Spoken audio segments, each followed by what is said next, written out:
آپ کو کارگزاری سنا رہا ہوں. میں ایک جگہ گیا ایک سینٹر میں، تو میں نے وہاں دیکھا کہ ایک صاحب ہیں، ان کے سامنے بڑی بڑی عمروں کے کچھ لوگ کھڑے ہیں، اور وہ عمریں کم از کم، وہ عمریں 70 سال سے کم کی کوئی عمر نہیں ہے، اور کسی نے نکر پہنی ہوئی ہے، کسی عورت نے فراک پہنا ہوا ہے، کسی نے بچوں کے جوتے پہنے ہوئے ہیں، کسی کے ہاتھ میں غبارہ ہے. تو میں نے اس سے پوچھا کہ تم کیا کر رہے ہو؟ کہہ رہے یار یہ سب وہ لوگ ہیں جن کو میرے پاس ہسپتالوں نے بھیجا ہے، ان ساروں نے خودکشی کرنے کی کوشش کی ہے، 100 سے اوپر.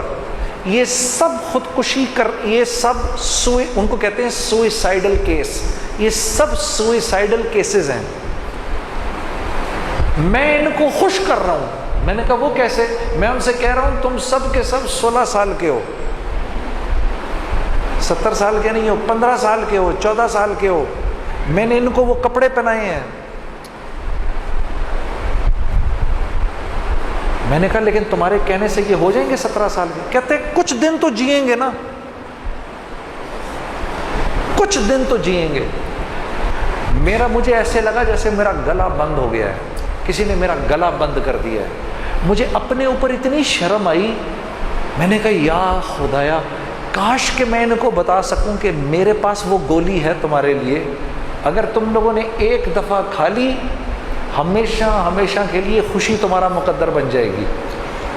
لیکن میں ان کو وہ گولی کھلا نہیں سکا.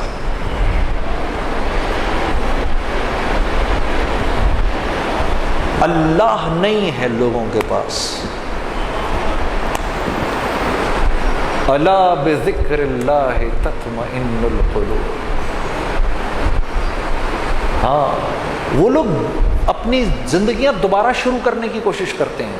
50 سال کا آدمی اپنی زندگی دوبارہ شروع کرنے کی کوشش کرتا ہے، کیونکہ اتنا اندر اس کے غم جا چکا ہوتا ہے کہ اب وہ خودکشی کرنا چاہتا ہے. اللہ کو پہچانتا نہیں، اللہ کو جانتا نہیں.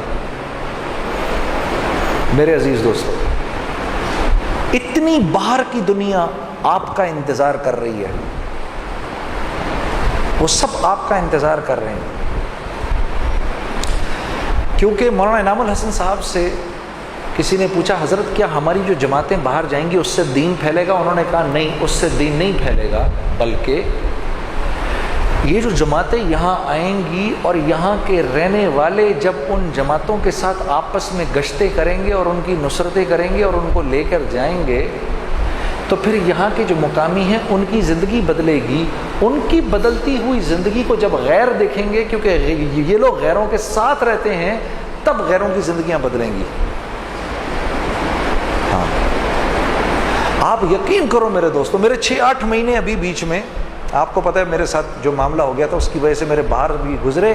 میں خون کے آنسو رو کے واپس آیا ہوں، اور کہ یا اللہ یا اللہ، جن کے اتنے اچھے اخلاق ہیں،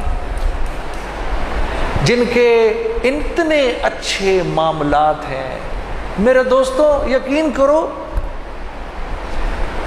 وہ جھوٹ ہی نہیں بولتے. انہیں پتہ نہیں جھوٹ کیا ہوتا ہے. ان کے نزدیک شاید کسی کو قتل کر دینا اتنا بڑا جرم نہیں ہے جتنا جھوٹ بولنا جرم ہے.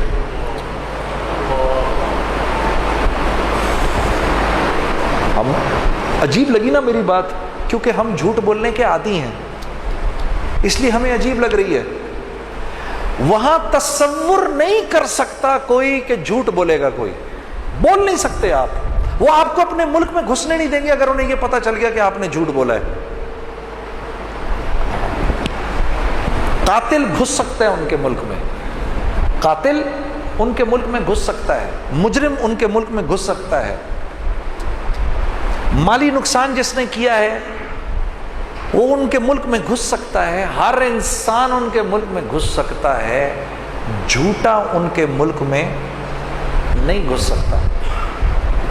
وہاں کوئی جھوٹ نہیں بولتا.